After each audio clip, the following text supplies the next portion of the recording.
Hello दोस्तों।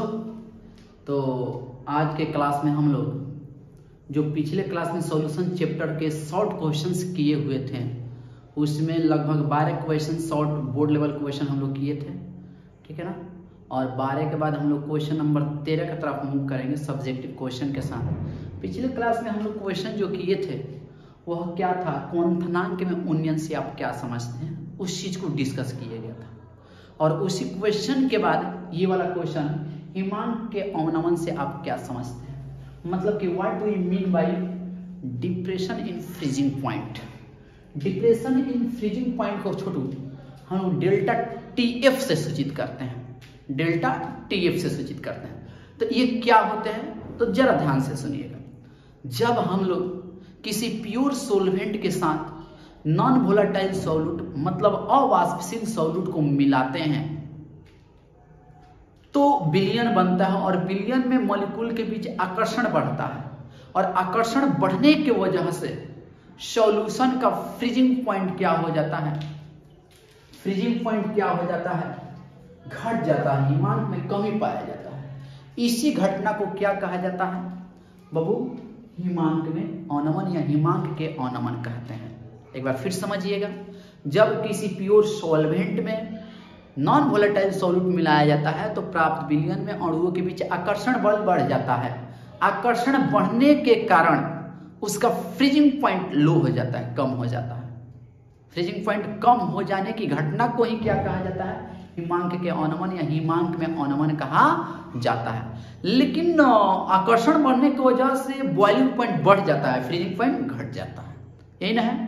तो यहाँ पर इसमें डिस्कस किया गया है छोटू कि when non volatile solute is mixed with pure solvent, है ना, attractive force between molecules of solution increases due to which freezing point of solution decreases. This phenomenon is called depression in freezing point. It is denoted by delta TF. इसको delta TF से सूचित करते हैं, है ना। हिंदी में जब अवाष्पशील विलय को शुद्ध विलायक के साथ मिश्रित करते हैं तो विलयन के अणु के बीच आकर्षण अधिक हो जाता है, जिस कारण से विलयन का हिमांक में कमी पाई जाती है या हिमांक कम हो जाता है। इसी घटना को डेल्टा टीएफ मतलब कि हिमांक के अवनमन कहते हैं, हिमांक में अवनमन कहते हैं। इसको डेल्टा टीएफ से सूचित करते हैं, है ना भाई। और फ्रीजिंग पॉइंट ऑफ प्योर सोल्वेंट जो होता है उसको हम लोग रिप्रेजेंट करते हैं टी नॉट एफ से। जब भी नॉट लग जाए मतलब पार्टिकुलर सब्सटेंस जो है प्योर है, तो टी नॉट एफ मतलब freezing point of pure solvent और freezing point of solution TF होता है। तो सॉल्यूशन का फ्रीजिंग पॉइंट क्या हो जाता है, घट जाता है, ठीक है ना, फ्रीजिंग पॉइंट। इसलिए डेल्टा टीएफ का जो फॉर्मूला होगा, delta TF equal to maximum minus minimum मतलब कि freezing point of pure solvent ज्यादा हो जाएगा और minus freezing point of solution. और एक चीज जो डेल्टा टीएफ होता है बाबू, वह मोलालिटी का समानुपाती होता है। मतलब कि आप सिंबल हटाओगे समानुपाती का तो KF इनटू मोलालिटी आता है, जिसको KF को हम लोग मोलर डिप्रेशन कांस्टेंट कहते हैं, मोलर डिप्रेशन कांस्टेंट कहा जाता है। तो ये मेरे भाई क्या था, हिमांक के अवनमन, हिमांक में अवनमन से आप क्या समझते हैं, इसका आप शॉर्ट स्क्रीन कर लीजिए। इसके बाद कुछ न्यूमेरिकल की तरफ आपके लिए होमवर्क देंगे हिंट करके, ठीक है ना, आप इसको नोट करो पहले। चलिए अगले प्रश्न की तरफ हम बढ़ेंगे। आ जाइए, अगला प्रश्न क्या है, ये न्यूमेरिकल टाइप क्वेश्चंस हैं, जरा ध्यान देंगे। न्यूमेरिकल टाइप क्वेश्चन है और ये क्वेश्चन क्या कह रहा है, कह रहा है कि 10 ग्राम ऑफ NaOH। देखिए हम हिंट करेंगे इस क्वेश्चन को और सॉल्यूशन आपको करना है। 10 gram of NaOH is mixed with 500 gram of water and form A solution, calculate molarity. मतलब मेरे को मोलालिटी पूछा जा रहा है हमसे, क्या पूछा जा रहा है भाई, मोलालिटी पूछा जा रहा है।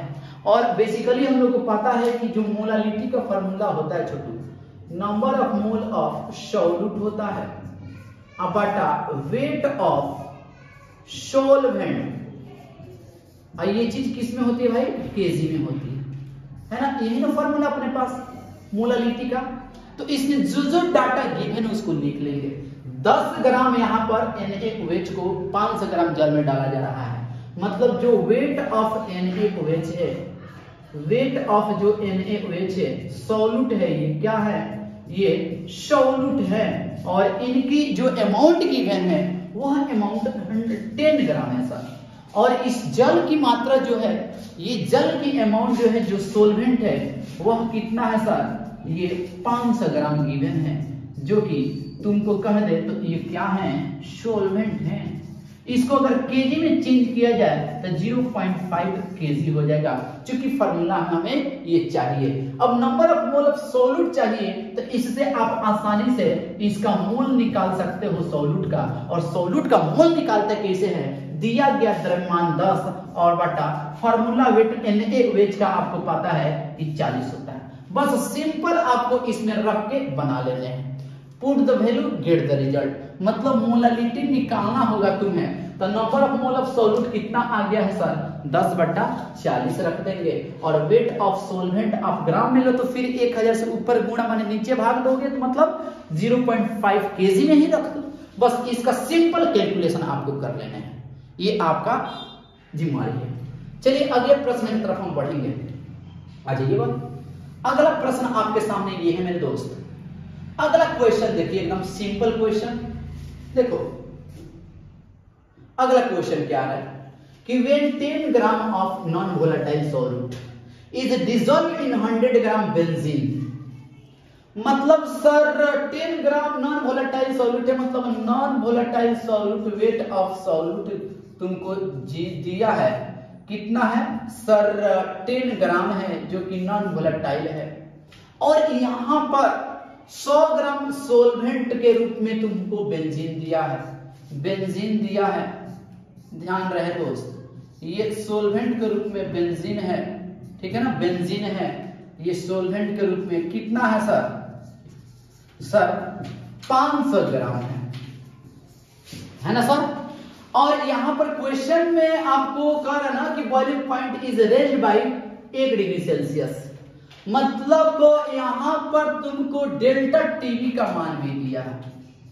कॉन्फिनेंट में ओनियन जो है, ओनियन मतलब बॉइलिंग पॉइंट कितना बढ़ रहा है, boiling point increase by 1 degree Celsius, इसको आराम से आप केल्विन में चेंज कर लो, है ना, मतलब कि सर 273 जो तो 74 केल्विन हो जाएगा। सिंपल इजीली आप कर सकते हो। अब देखो मेरे को डेल्टा टीवी भी दिया हुआ है, अब करें what is the molecular mass of solute non volatile solute, और केबी बेंजीन का दिया है, केबी का वैल्यू बेंजीन के लिए दिया है, कितना है सर 5.253। आप सिंपल मोला डेल्टा टीवी का फॉर्मूला लगा दो, delta TV equal to molality into KB, ठीक है ना। तो आप केबी दिया है, केबी रखो, डेल्टा टीवी है, डेल्टा टीवी रखो, और मोलालिटी का फॉर्मूला क्या होता है sir, number of mole of solute, मतलब गिवन मास इसका कितना है सर 10 ग्राम है, अब बटा मोलर मास सॉल्यूट का निकालना है तुम्हें, है ना, अगुने यहां पर तुमको मोलालिटी में सोलवेंट 100 ग्राम दिया है, मतलब 0.1 केजी, सिंपल। अब आराम से इसमें रख के मोलालिटी वाला बेसिक कॉन्सेप्ट रख के अमाउंट रख के आपको क्या निकाल लेना है, mass of solute, molar mass of solute non volatile solute calculate कर लेने हैं। चलिए आप इसको नोट कर लो।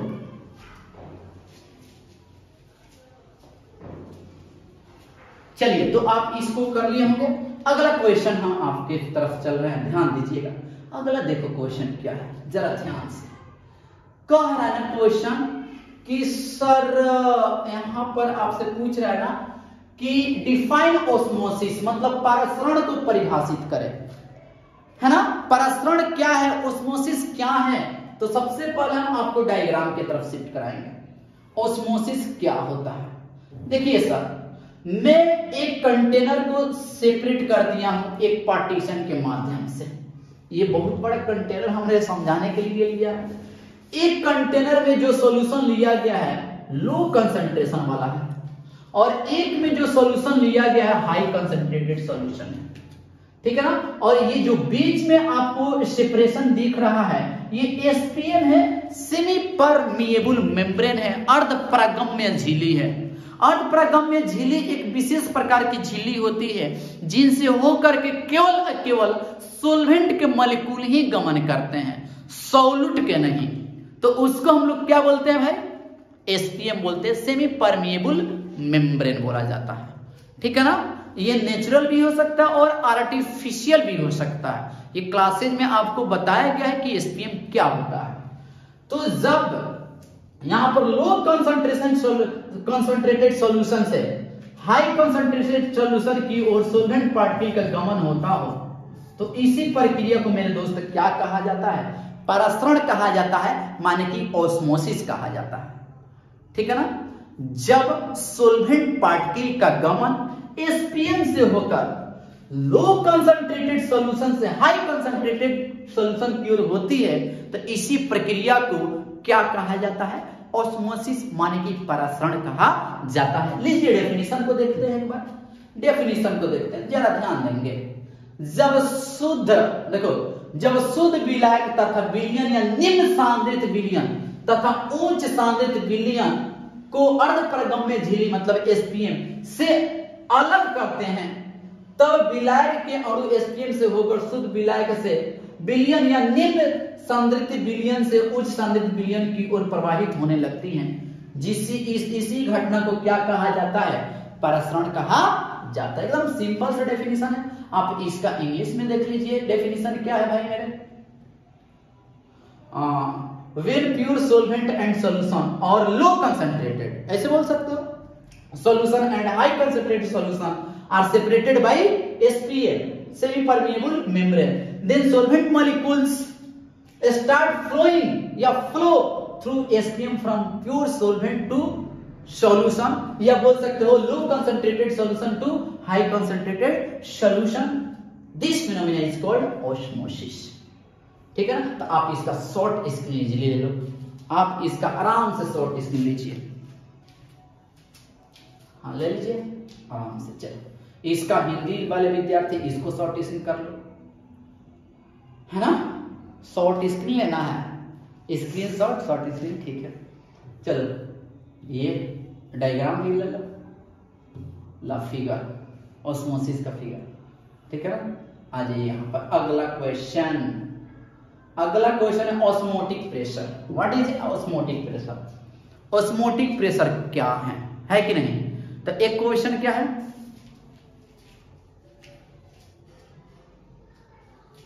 ऑस्मोटिक प्रेशर क्या है ना। तो देखो ऑस्मोटिक प्रेशर क्या है, देखो परासरण की प्रक्रिया ये हो रही है, देख लो तो यहां पर देखो ये प्योर सोल्वेंट है या लो कंसंट्रेटेड सॉल्यूशन है। अभी हम लोग चीजें समझे हुए हैं, प्योर सोल्वेंट जो है लो कंसंट्रेटेड सॉल्यूशन है और ये हाई कंसंट्रेटेड सॉल्यूशन है। तो जाहिर सी बात है लो कंसंट्रेटेड सॉल्यूशन से आपका सोल्वेंट पार्टिकल हाई की तरफ मूव करेगा, फ्लोमेंट होगा इसका, है ना। तो यहां पर क्या होगा, इस प्रक्रिया को हमें रोकना है। ये जो सोल्वेंट पार्टिकल इधर से इधर जा रहा है एक रोक देना है, स्टॉप करना है। तो जाहिर सी बात है इस पिस्टन पर हमको क्या करना पड़ेगा, एक्स्ट्रा प्रेशर लगाना पड़ेगा, एक्सटर्नल प्रेशर लगाना पड़ेगा। और जैसे ही प्रक्रिया रुक जाएगी, परासरण की प्रक्रिया रुक जाएगी, तो यही एक्सटर्नल प्रेशर जो होगा, बाह्य दाब जो होगा, पाई कहलाएगा। पाई माने ऑस्मोटिक प्रेशर कहलाएगा। तो परासरण की प्रक्रिया को रोकने के लिए, परासरण की प्रक्रिया को रोकने के लिए हाई कंसंट्रेटेड सॉल्यूशन पर बाह्य दाब लगाया जाता है, माने आरोपित बाह्य दाब को ही ऑस्मोटिक प्रेशर कहा जाता है ना। मतलब ये परासरण की प्रक्रिया हो रही है, मॉलिक्यूल लो से हाई जा रहा है। अब इस परासरण की प्रक्रिया को रोकना है तो यहां पर बाह्य दाब लगाएंगे, इस पिस्टन पर बाहरी से दाब लगाएंगे। तो इसी बाहरी दाब को क्या कहा जाता है, ऑस्मोटिक प्रेशर कहा जाता है। तो ये आपका डायग्राम है, आप समझ गए चीजें। अब इसका जो स्टेटमेंट है इंग्लिश हिंदी दोनों में यहां पर देख लीजिए। डिफाइन ऑस्मोटिक प्रेशर मतलब the minimum external pressure which is applied on the solution to just stop the osmosis process is called osmotic pressure. मतलब वह न्यूनतम बाहरी दाब या बाह्य दाब जिसे विलायक की ओर लगाने पर, विलायक की ओर, विलियन की ओर, हाई कंसंट्रेटेड सॉल्यूशन की ओर लगाने पर प्रसरण की घटना केवल बंद हो जाती है, रुक जाती है, स्टॉप हो जाती है, उसे प्रसरण दाब कहते हैं। और इसे हम लोग पाई से सूचित करते हैं। किससे सूचित करते हैं भाई? It is denoted by pi. इसे पाई से सूचित किया जाता है। मतलब ओवरऑल प्रसरण की प्रक्रिया को रोकने के लिए हाई कंसंट्रेटेड सॉल्यूशन पर बाह्य दाब आरोपित किया जाता है, जिसे ऑस्मोटिक प्रेशर कहा जाता है, और इसे पाई के द्वारा सूचित किया जाता है।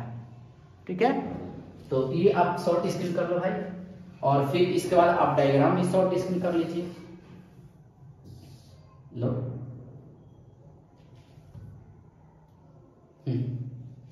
ठीक है बाबू, चलो अगला ये कंप्लीट हुआ आज। ठीक है ना, तो आज के इस लेक्चर में यहीं तक कंप्लीट करते हैं। चूंकि सॉल्यूशन चैप्टर के शॉर्ट क्वेश्चन हम लोग लिए थे, जो कि शॉर्ट क्वेश्चन, जो भी इंपॉर्टेंट शॉर्ट क्वेश्चंस पूछे जा सकते हैं, संभावित प्रश्न को हमने कंप्लीट किया सॉल्यूशन चैप्टर का। ठीक है ना, इसके बाद वाले लेक्चर में हम लोग दूसरे चैप्टर फिजिकल केमिस्ट्री के नेक्स्ट चैप्टर को हम लोग लेंगे, सॉलिड स्टेट ले सकते हैं, या क्वेश्चन बैंक के जितने भी आज तक पूछे गए हैं 2022-23 तक आपके एग्जाम में ऑब्जेक्टिव क्वेश्चंस, उसको सोल्यूशन किया जाएगा, है ना। चलिए इसके आगे नेक्स्ट क्लास में हम लोग मिलते हैं। धन्यवाद। आप पढ़ाई में व्यस्त रहें, मस्त रहें।